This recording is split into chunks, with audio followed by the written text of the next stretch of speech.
शिक्षा चिकित्सा भरपूर रोजगार है, उज्जवल भविष्य का यही तो मूल आधार है। विकास हो रहा है, उत्थान हो रहा है, प्रगति का द्वार खुला है, दशा दिशा भी बदल रहा है। विकास की नई गाथा लिख रहा है झारखंड, हमारा झारखंड, उभरता झारखंड, हमारा झारखंड, उभरता झारखंड।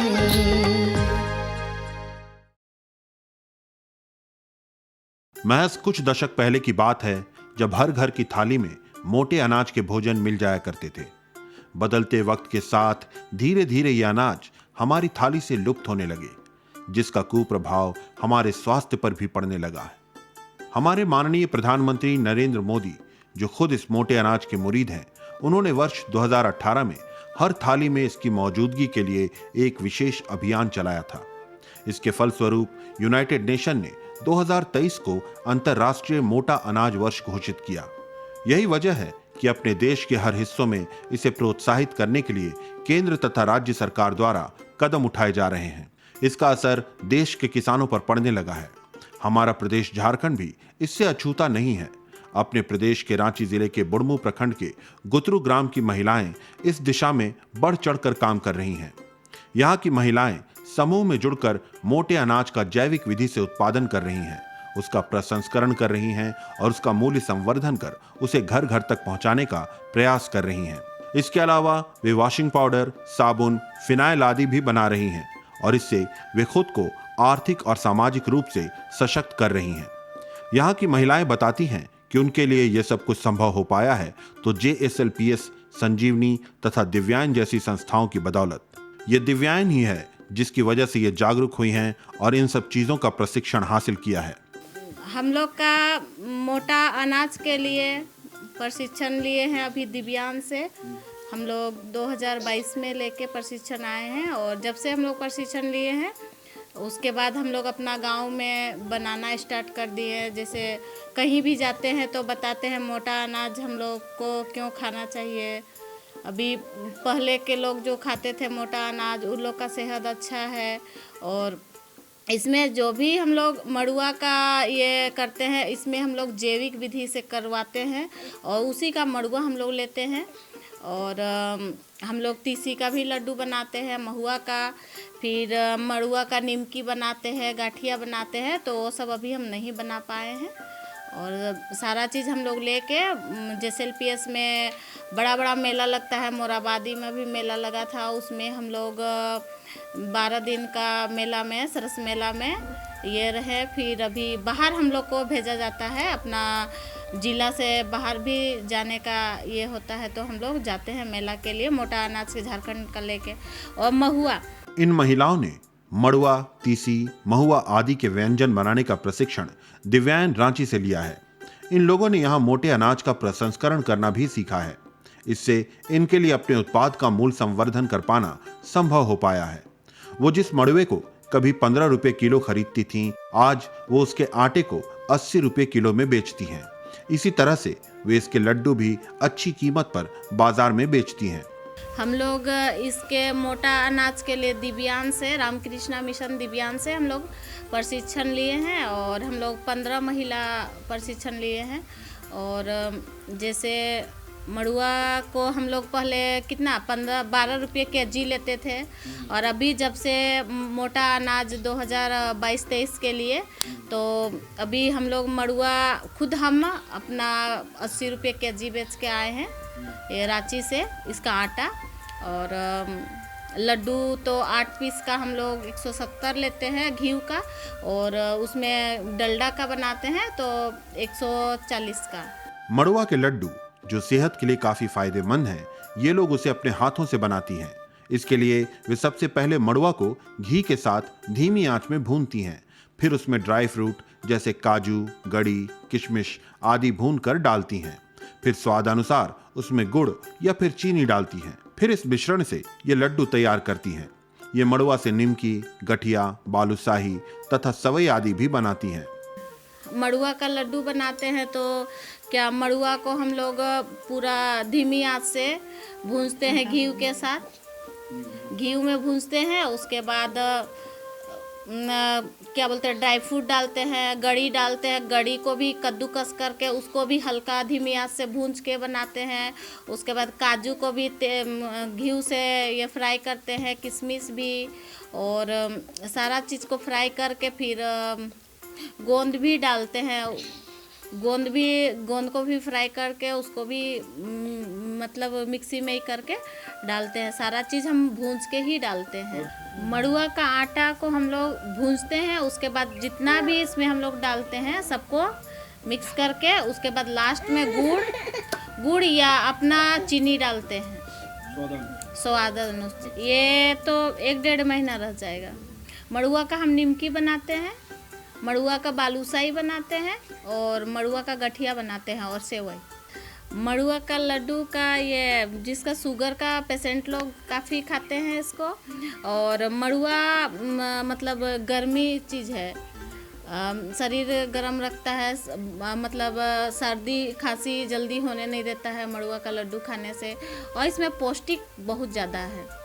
जैसे एक लड्डू हम लोग खाते हैं ना तो 1 गिलास दूध के बराबर होता है। और बीपी जिसका लो होता है उसके लिए भी काम करता है। ये लोग महुआ से भी लड्डू बनाती हैं।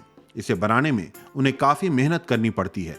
सबसे पहले तो वे पेड़ के नीचे से महुआ चुनती हैं, फिर उसे धोकर सुखाती हैं। उसके बाद वे इसे आग में भूनती हैं, फिर मिक्सी में पीसकर उसमें ड्राई फ्रूट मिलाकर उससे लड्डू तैयार करती हैं। पहले हम लोग महुआ को पेड़ से चुन के लाते हैं, उसका बाद धो के उसको चटाई में सुखाते हैं। उसके बाद चटाई में सुखाने के बाद हम लोग जब घर लाते हैं उसके बाद उसको अच्छा से बोरा में डाल के रखते हैं या ड्राम में। उसके बाद उसको फिर घी से फ्राई करते हैं, मतलब भूंजते हैं। उसके बाद उसको फिर भूंज के फिर मिक्सी में पीस के जितना भी इसमें ड्राई फ्रूट वगैरह डलाता है उसके बाद फिर लास्ट में हम लोग गुड़ डालते हैं। इसी तरह से ये तीसी के लड्डू भी बनाती हैं। ये लड्डू स्वास्थ्य के दृष्टिकोण से काफी लाभदायक है। ये निमोनिया, थायराइड, हार्ट जैसी बीमारियों को दूर करने में काफी लाभदायक होता है। इनके उत्पाद की मांग झारखंड के अलावा अन्य राज्यों में भी है। इनके उत्पाद उड़ीसा, गोवा तथा दिल्ली के मेले तक में बिकते हैं। तीसी को हम लोग पहले धो के सुखा लेते हैं, उसके बाद उसको फिर से सुखाने के बाद फिर घी इसको भूंजते हैं। उसके बाद भूंज के फिर से उसको भूनने के बाद फिर मिक्सी में पीस के और फिर उसमें अगर ड्राई फ्रूट डालना है तो अपना इच्छा अनुसार ड्राई फ्रूट डाल के फिर लास्ट में गुड़। हम चीनी का यूज़ नहीं करते हैं अपना लड्डू में, और गुड़ डाल के फिर इसको उसके बाद बांधते हैं। और ये जैसे तीसी का लड्डू में ये भी हमारा शरीर के लिए, तीसी का लड्डू हम लोग पहले तीसी को भूंजते हैं, उसके बाद घी से इसको घी और ड्राई फ्रूट डाल के फिर तीसी को मिक्सी में पीस के और लास्ट में हम लोग गुड़ डालते हैं। उसके बाद लड्डू बनाते हैं। और इसका गुण है जैसे आपका शरीर, किसी बच्चा का निमोनिया होता है उसके लिए है, और बड़े लोग का भी अभी देखा जाए तो निमोनिया मतलब उसका थायराइड वगैरह वो लोग के लिए भी, और जिसका हार्ट पेशेंट है वो लोग काफ़ी इसको खाने के लिए पसंद करते हैं। इसलिए अभी हम लोग झारखंड से अपना झारखंड का चीज़, झारखंड से बाहर भी अपना प्रोडक्ट हम लोग बेचना स्टार्ट किए हैं। अभी हम लोग क्या बोलते हैं, उड़ीसा में सरस मेला लगा था, वहाँ दीदी लोग गई है। हम उसके बाद अभी है आपका 5 तारीख से गोवा में, तो हम लोग गोवा जाएंगे। उसके बाद अभी दिल्ली से हम लोग आए हैं। ये महिलाएं खुद को आर्थिक रूप से सशक्त बनाने के लिए एक ओर तो मोटे अनाज का मूल्य संवर्धन कर उसे बेच रही हैं, दूसरी ओर वे JSLPS जैसी संस्था से मदद लेकर सर्फ, साबुन, फिनाइल आदि बनाने का कार्य भी कर रही हैं। इन सब कामों की वजह से ये अपनी आजीविका सुदृढ़ करने में कामयाब हो रही हैं और अपने जीवन को एक नई राह दे रही हैं। सर्फ में हम लोग यहाँ 8 सामान डाल के बनाते हैं। जैसे समुद्र का नमक है, फिर डॉल्फिन है, टिनामोट पाउडर है, फिर सेलेरी, सॉफ्ट सेलेरी है, फिर सोडा है, आपका कलर दाना पाउडर है, फिर आपका डॉल्फिन है। ये महिलाएं नहाने का साबुन भी बनाती हैं। इसके लिए ये लोग कास्टिक, बेस्ट चॉइस रिफाइन, नीम के पत्ते आदि का इस्तेमाल करती हैं। इनके साबुन बिल्कुल प्राकृतिक होते हैं, जिससे चेहरे में चिपचिपापन नहीं होता। इनके एक साबुन की कीमत 15 रुपए तक होती है। हम लोग नहाने का साबुन जो प्रोडक्ट अपना घरेलू ये बनाते हैं, इसमें हम लोग कास्टिक डालते हैं और बेस्ट चॉइस एक रिफाइन होता है। उसको अगर हम लोग कास्टिक 1 गिलास डालें तो 5 गिलास पानी, 7 गिलास तेल, उसको सबको मिला के उसके बाद हम लोग जो ओरिजिनल नीम का पत्ता होता है उसका पेस्ट बनाते हैं और उसको भी डालते हैं। और हम लोग का जो साबुन है उसमें चेहरा चिपचिप नहीं होता है। हम लोग एक का 15 रुपये में बेचते। अब बाजार का साबुन का अपेक्षा में तो हम लोग का साबुन अभी लोग इसके बारे में जाना नहीं है, इसलिए डिमांड थोड़ा सा हम लोग का कम है।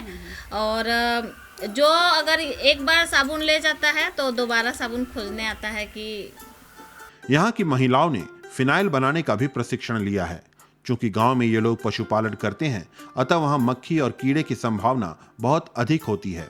ऐसे में इनके फिनाइल यहाँ कारगर साबित होते हैं। इनके द्वारा बनाए गए फिनाइल की मांग गाँव में बहुत अधिक है। हाँ, हम लोग फिनाइल भी, हम लोग जब से साबुन, सरफ, फिनाइल बनाना स्टार्ट किए हैं 1 ही साल से, और 1 ही मंथ से भी स्टार्ट किए हैं।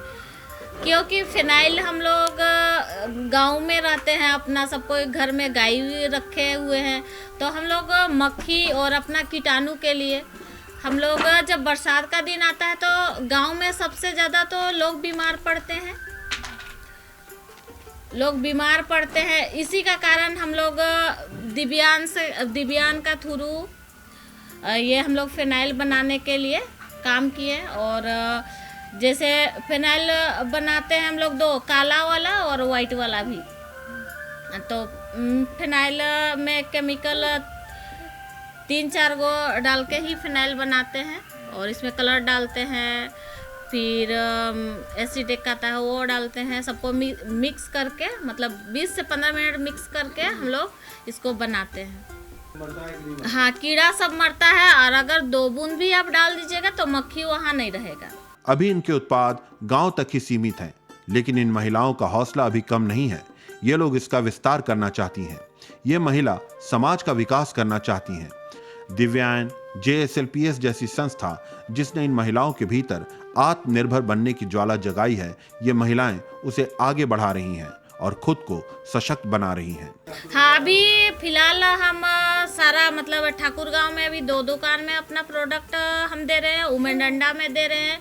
अभी स्टार्टिंग है, इसलिए उतना तो नहीं बता पाएंगे कि मेरा प्रोडक्ट इतना हम सेल कर रहे हैं, पर प्रयास है कि अपना गांव, अपनी महिला लोग को आगे तो जरूर बढ़ाएंगे, कि अपना जिला से लोग दूसरे राज्य में देखें कि गुतरू का महिला लोग इतना ज़्यादा। पहले तो दीदी लोग को घर में हम लोग सीमित रहते थे, और महिलाओं को हम लोग को सबसे पहले तो दिव्यांग चलना सिखाया महिलाओं को, कि कैसे महिला आगे बढ़ सकती है। उसके बाद हम लोग को एक समूह बनाई, दिव्यांग से ही हम लोग समूह बनाए। समूह से हम लोग को 5 रुपये दिव्यांग, सबसे तो पहले दिव्यांग बैठना सिखाए कि कैसे हम लोग बैठेंगे, और उसके बाद दिव्यांग से हम लोग ये करने लगे। उसके बाद संजीवनी आया, संजीवनी में हम लोग काम किए। अभी हम JSLPS का मतलब अपना पंचायत का BDSP का रूप में कार्यरत हूँ, और सारा महिला लोग को हम लोग कोशिश कर रहे हैं, पूरा अपना गांव को ये कर रहे हैं। हम लोग का सपोर्ट में, हम लोग का जो गांव में अभी प्रमुख है सत्यनारायण मुंडा, वो काफ़ी सपोर्ट हम लोग को करते हैं, और इसीलिए हम लोग सारा मेरे गांव की महिला लोग आगे बढ़ रहे हैं। समूह से जुड़ी महिला संगीता देवी के जीवन में आज बदलाव आया है, तो उसके पीछे दिव्यांग तथा JSLPS का बहुत बड़ा हाथ है। इन लोगों ने ही इन्हें घर की दहलीज पार करने का हौसला दिया।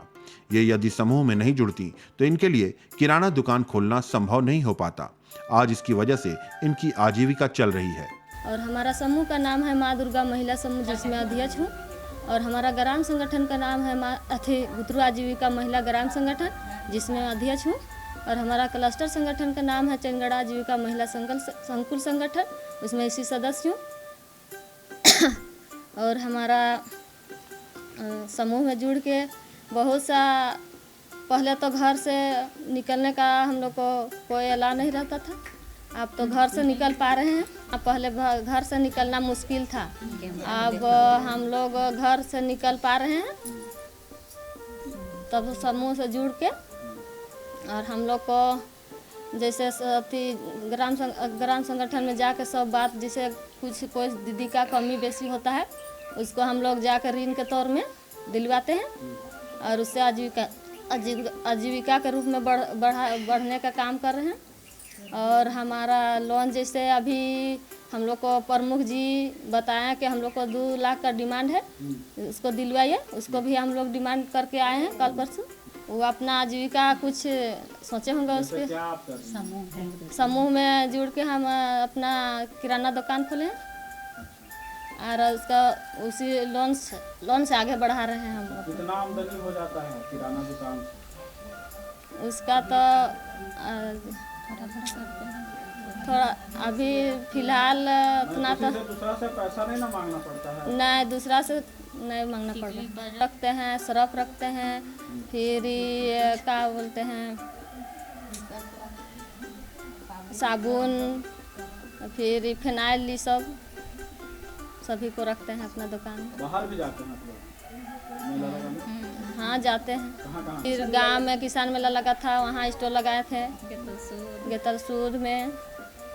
संगीता देवी आज मोटे अनाज के अलावा मुर्गी पालन भी कर रही हैं। इससे भी उन्हें अच्छी आमदनी प्राप्त हो जाती है।